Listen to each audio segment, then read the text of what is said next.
Hollywood हो या बॉलीवुड, हर film सिर्फ एक ही स्ट्रक्चर फॉलो करती है और वो स्ट्रक्चर होता है 3 एक्ट स्ट्रक्चर।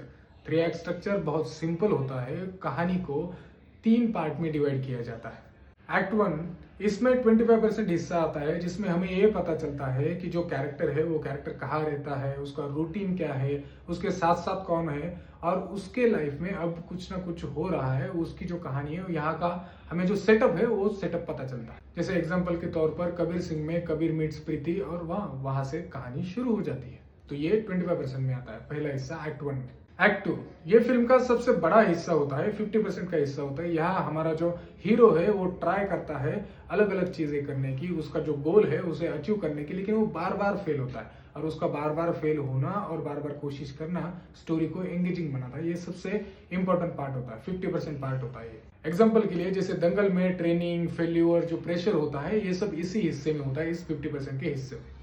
एक्ट 3 ये रिजोल्यूशन होता है, 25% का ये हिस्सा होता है। यहाँ हमारा हीरो या तो जीत जाता है या फिर हार कर कुछ सीख जाता है और हमारी कहानी यहाँ कंप्लीट हो जाती है।